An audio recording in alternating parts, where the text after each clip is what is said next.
नीम का थाना के पास में गांव पड़ता है नया बास। कौन सा है? कभी चोरी चकारी के लिए जो फेमस गांव था वो गांव कौन सा था? नया। और नया बास वाले मीणा तो इधर भयंकर डाकू थे कि यूं बाकायदा बंदे को पहले कह के जाते कि किसी घर के आगे से निकले और उसको कहा कि चौधरी साहब भैंस कितने में लाए? 10,000 में। इतनी महंगी और घर के बाहर बांधते हो। 3-4 दिन बाद वही लेके जाते उसको, उसके 3-4 दिन बाद वही आते कि 6,000 दे रहे हो तो वापस दे देंगे। ये तो भयंकर वाले डाकू टाइप के लोग थे इस साइड के अंदर तो। और बाद में ऐसी शिक्षा व्यवस्था से अलग आई कि अब यदि कोई नया बास में ब्याह शादी होती है ना तो लाल बत्तियों की लाइन लगती है, पूरा गांव ही कलेक्टर है, पूरा गांव ही आईएएस बन गया भाई। जितने ही फर्स्ट ग्रेड अधिकारी बड़े बड़े मिलेंगे आपको खूब सारे। तो शिक्षा कैसे समाज को कैसे चेंज कर सकती है उसका बड़ा एग्जाम्पल है कि नीम का थाना के आसपास वाला जो इलाका था। फिर मैं एक बात और बताऊं, पहले मीणाओं की बात नहीं है, पहले पूरा पश्चिमी राजस्थान ही डाकू था। और ये पश्चिमी राजस्थान की बात नहीं है, वे तमाम इलाके जो रेगिस्तान के अंदर होंगे उनका मुख्य काम अपराध करना होगा। दुनिया के किसी भी क्षेत्र के मरुस्थल में रहने वाले लोगों ने हमेशा लूटपाट वाले काम किए। खाने के दाने नहीं है, करोगे क्या वहां पे? तो बाद में कोई दूसरा जा रहा है, तू आ इधर, पहले तू हमारे इलाके से जाएगा। और इससे बड़ी बात, पश्चिमी राजस्थान में जितने डाकू हुए हैं उनको एक कोई बुरा नहीं माना गया, सबकी पूजा होती है, सबके गीत गाए जाते हैं। और फलाने जी सपूत थे एकदम, फलाने गांव को लूट के ले आए थे, उस गांव में ये कर लाए थे, अच्छा ही माना जाता है। मेरे तो खुद के गांव के अंदर एक डाकू है और बाकायदा से गर्व है। आसपास में कहीं जाते हैं, अगला पूछता गांव कौन सा है, ये अगला मुस्कुराता है उसी गांव के होगा, हाँ उसी गांव के।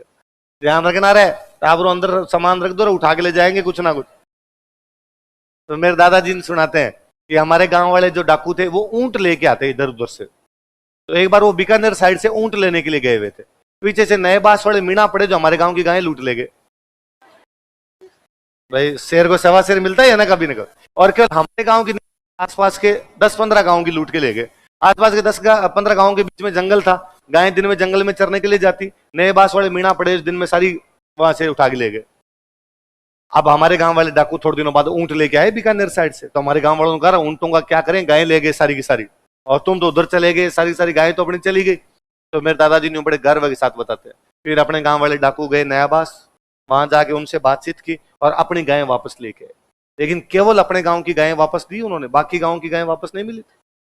मैं कई बार दादाजी को कहना चाहता हूं कि अपना तो फिर स्टाफ था एक घर तो डाकन ही टड़े।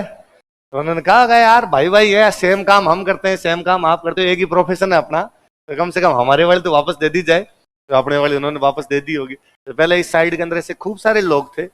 आजादी के बाद बाकायदा कार्यक्रम चला, डाकू उन्मूलन कार्यक्रम, सरकार ने कार्यक्रम चलाया था। जयेंद्र नारायण व्यास मुख्यमंत्री थे तब, डाकू उन्मूलन कार्यक्रम। और डाकुओं को कहा गया था कि तुम सरेंडर कर दो, हम तुम्हें सजा नहीं देंगे, तुम हथियार रख दो, हम तुम्हें सजा नहीं देंगे। खूब सारे डाकुओं ने सरेंडर किया था, खूब सारे डाकुओं का एनकाउंटर हो गया था, खूब सारे डाकू पाकिस्तान चले गए थे। तारबंदी थी नहीं अब उधर, तो उधर पुलिस का जोर पड़ा था, लो पाकिस्तान, कई पाकिस्तान चले गए थे, कई सालों तक पाकिस्तान में जिंदा रहे थे।